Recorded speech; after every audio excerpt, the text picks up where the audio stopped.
The Raptors lose their final home game of the regular season to the Miami Heat, 118-103. Welcome to Raptors Tonight. I'm Randy Urban, joined by Jack Armstrong, Paul Jones, and Sherman Hamilton. Fellas, it's over. The season is done. Mercifully, I think if you're a Raptors fan, Sherman, do you remember covering a season like this? It's been so unique. Oh, yes, I have. All three of us have been around long enough to have been through some really, really actually tougher seasons than this. So, yes, but talking about this on the broadcast, it's there's optimism around what's happening right now. There's this feeling of this summer is going to be so important for this franchise and the internal development and health and all of that stuff. It's going to be really interesting to see what they do, the pieces they add, the pieces they keep, and how the core group kind of evolves together over the summer. So, I think the uniqueness about this season is, as difficult as it was to just see the losses mount like that, there's this feeling of there's better to come. It's not this, the cupboards aren't bare. There's stuff that can be done moving forward. And what you see from the potential players on the floor that it's already in the fold, it leaves, I think, Raptors fans feeling like things are going to get better fairly quickly when you look at next season. Yeah. Mm-hmm. Jonesy, how do you assess the job Darko did in his first year as the Raptors coach? I think he might have been one of the most important people in the organization this year. To where you started with this, it has been an arduous season, no question. And we've seen this before. And we've also heard the talk about, okay, well, this is going to make people better. It's going to build character. It's going to reveal character. And when I think about that going forward, and as Sherm talked about the optimism going forward, in years past, there were no clear-cut signs, or they weren't as clear-cut as they were this year going forward. When you look at Scotty, RJ, Quick, Grady, a couple of vets in Pirtle and Olynyk, and then some other pieces. You don't know what's going to happen with, okay, you've got Ochai, but what happens with the Jordan Wara? What happens with Gary Trent? Like, this is not a terrible team. This is not a team reflective, although Bill Parcells would say you are what your record says you are. But I don't think this is a team, when healthy, that is reflective of its record.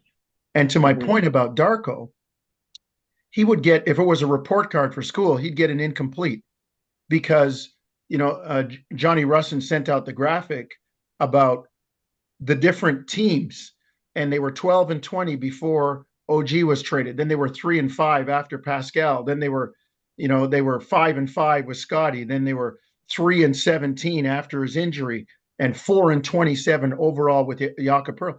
And to that end, Darko continued to teach. He continued to instruct. He probably had to put his offense in. Javon and I were talking about this on the radio. He probably had to put his offense in 5 or 6 different times this year, and his defense, and he could just never catch any traction and catch up. But with all that, he remained positive. He continued to teach. As the leader, he trotted out there every night, and it's like, okay, we got a chance tonight. We're going to do something with this. And I think that is very, very important going forward. I would argue that they are at a better starting point now than they were 10 or 11 years ago when we saw the last 50-loss season and 30 losses on the road. I would argue that they're probably at a better starting point collectively. I mean, back then you had Kyle, DeMar, but who else? You were gathering pieces. I think they've got more pieces now to build with. That's just my thought. And I think Darko's done a great job considering all the circumstances he's been dealt. So Jack, kind of look ahead then. Picture this team healthy next year. You got Scotty, Yak, IQ, Barrett. What type of player fits that starting lineup? Well, obviously, first of all, I think a lot of it has to do with shooting. I'm not sure at this stage is Grady Dick a starting 2 guard in the league right now. I'm not sure if he's ready for that yet. So, do they keep Gary Trent? That's a possibility. So I think that would be one. And I just think they got to add depth. I mean, they have the opportunity potentially to have 3 picks, and they're going to have some cap space. And, Sherman mentioned it earlier in terms of, who they bring back, what happens with Brown and Trent in particular would be two decisions that have to be made. And, the one thing and Jonesy, you make a really interesting point about, the position they're in now comparative to where they were, I guess it would be 11 years ago at that point. The one thing I look at that really is a little different now than maybe what it was back then is the Atlantic Division's a lot better. Philadelphia, when healthy, probably had the second best team in the East. Boston obviously is the number one seed, and the Knicks, when fully healthy, arguably were the second or third best team in the East. And the Nets are going to have a new coach, and if Mike Budenholzer gets that job, and I would say he'd be the favorite based upon experience, you look at what he's done in Atlanta and Milwaukee, he's proven himself as a head coach in the league. So I think he would be someone that would get a lot out of that roster, even though they really have nowhere to grow at this point.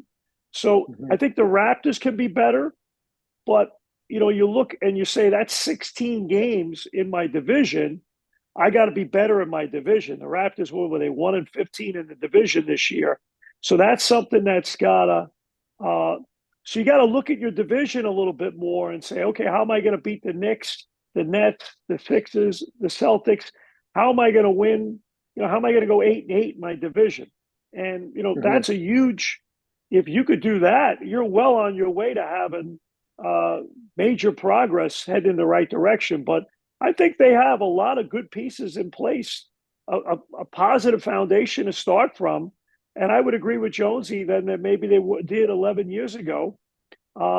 Just the competition around them is a little better. So it's going to be important that they really hit on these decisions.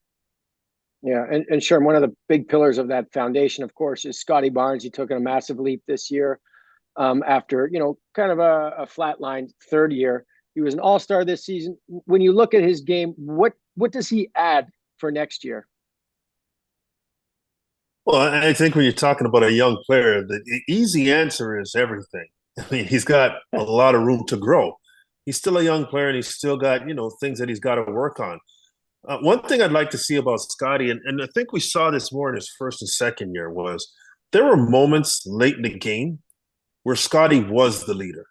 He would take over the game in those moments.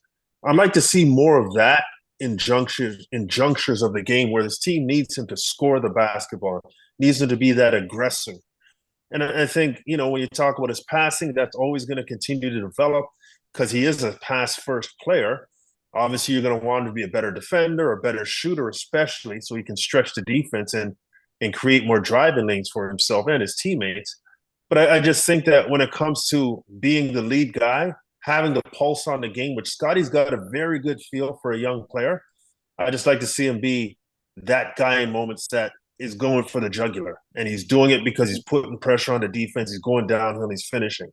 All the other stuff, you roll the ball out in the gym. Guys are going to dribble and shoot. They're going to do all of those things. They're going to constantly work on that.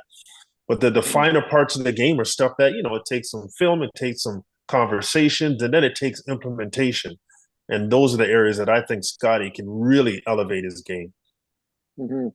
Jonesy, Grady Dick really played well in the second half of the season. What does the offseason look like for him with a guy with that skill set? I think it's getting stronger. I think it's refining skills, and I think it's playing against NBA talent. I think it's finding, getting out to Uncle Rico's workouts in Los Angeles, having it more of a familiar feel when he turns and he sees, I don't know, a Herb Jones, or he turns and he sees, a Jalen Brunson, that there's a calmness that things slow down for him, because as much as he improved this year, you could still see times where the young player in him came out. And